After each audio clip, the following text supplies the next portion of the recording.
Bom dia, gente. Na aula de hoje nós vamos falar sobre protozoários, um tema que cai muito em prova, tá? De concurso.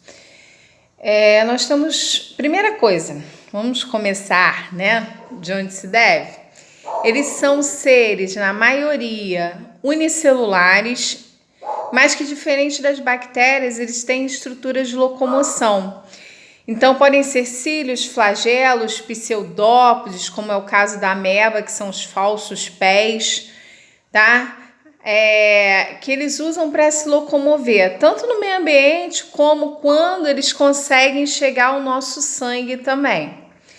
Vamos falar das que mais caem em prova. Trypanosoma cruzi, que é o protozoário causador da famosa doença de Chagas.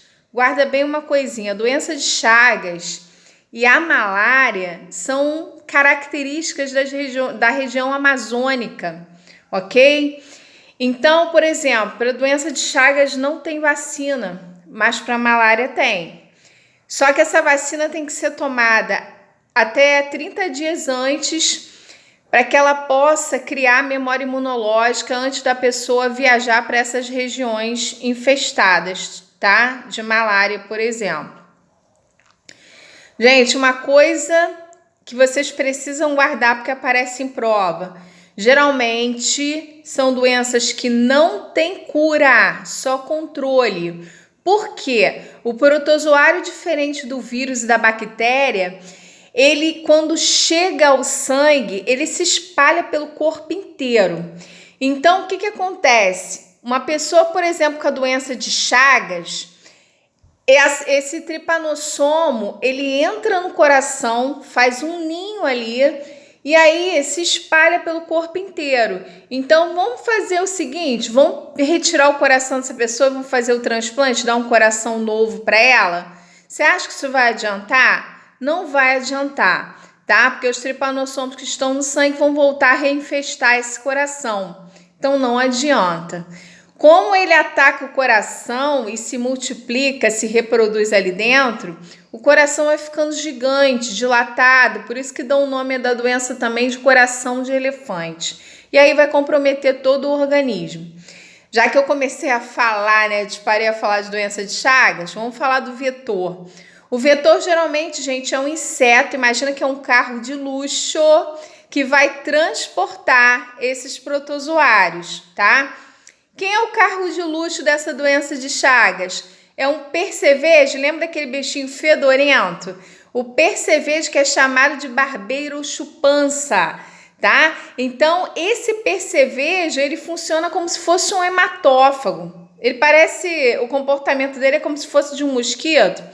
Durante a noite, ele vai sugar o sangue da pessoa.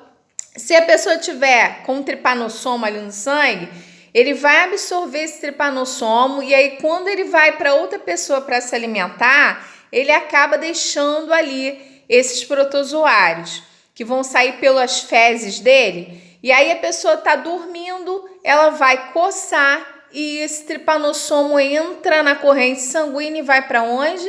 Para o coração, tá?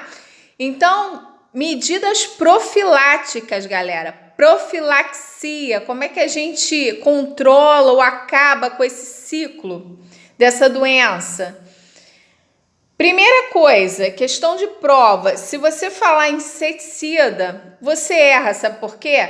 O inseticida, ele provoca desequilíbrio ambiental. Lembra da história dos agrotóxicos, que são venenos jogados em plantas? Pois é o mesmo efeito. Então, o certo é colocar telas em janelas e portas, né, para bloquear a passagem desses insetos para a parte de dentro de casa. Mas, geralmente, você vê que esses insetos, o barbeiro, ele faz o ninho dele em casas construídas de barro e bambu, que são chamadas de pau a pique. Então, evitar esse tipo de construção também é o melhor, tá? É claro que são regiões, né, em que a população é muito pobre e por isso se faz esse tipo de construção. Não é uma, vamos dizer assim, eu vou construir minha casa de barro e bambu porque eu quero, porque está na moda. Não, é porque são pessoas extremamente pobres, infelizmente. Agora a questão da malária, né? A malária, o ciclo dela é mais complexo, porque existem, por enquanto, né? Detectados 3 tipos de plasmódio diferentes. Tem o plasmódio vivax, o malária e o falciparum, que é o causador da terçã maligna. O outro é da terçã benigna e o outro da quartã. O que significa esses palavrões? São ciclos de febre diferentes. Quando você fala que a pessoa tem o plasmódio falcíparo, que causa a terçã maligna, é porque o ciclo de febre dele é aquele ciclo mais espaçado, mas que geralmente é uma febre que pode levar a pessoa à morte, tá? Ela é fatal. Um detalhe importante, gente, que cai em prova. Nesse caso aí da malária, existem 2 hospedeiros, tá? O mosquito é o hospedeiro definitivo e o ser humano é o hospedeiro intermediário. Como assim? O mosquito anófilis vai lá, suga o sangue da pessoa que já está doente, aí absorve o plasmódio. Aí esse plasmódio entra no corpo do mosquito e se reproduz, formando os gametas, tá? A fecundação ali, a reprodução sexuada.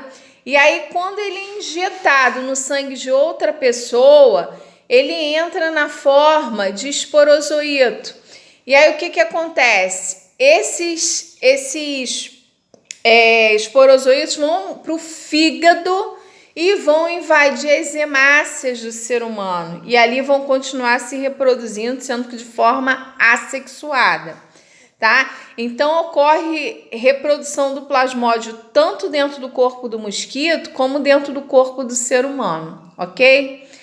Medida profilática para acabar com a malária é não deixar água parada, igual aquela historinha que a gente já conhece da dengue, né? Não deixar água parada, botar telas nas janelas, tomar a vacina, principalmente quem mora ou quem vai viajar para essas regiões, tá? Essas são as medidas profiláticas. Tem outros protozoários também, ó. Um que aparece também em prova é o da toxoplasmose, causador dessa doença, né? Que é o protozoário chamado de Toxoplasma gondii.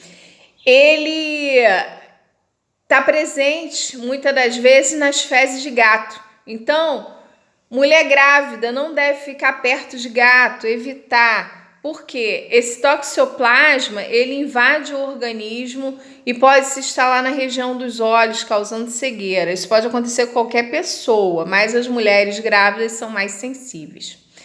Meninas, cuidado onde vocês sentam, os sanitários que vocês usam, tá? Porque ali pode ter o Trichomonas vaginalis, o nome já fala, né? Vaginalis, tá? Então, esse Trichomonas vaginalis, ele vai infectar todo o aparelho reprodutor feminino, inclusive podendo causar até esterilidade, mas ele é combatido com o uso de antibióticos, ainda bem. A Giardia gondii e também a Entamoeba histolítica são 2 protozoários, eles são diferentes, mas são 2 protozoários que atacam o nosso intestino. Então, quando você bebe água contaminada ou se alimenta de frutas e legumes contaminados, você pode adquirir os 2 e desenvolver um quadro de diarreia, tá? Também tem cura, ok? Então, esses foram os principais protozoários. Espero que tenha ajudado. Beijo, até a próxima aula.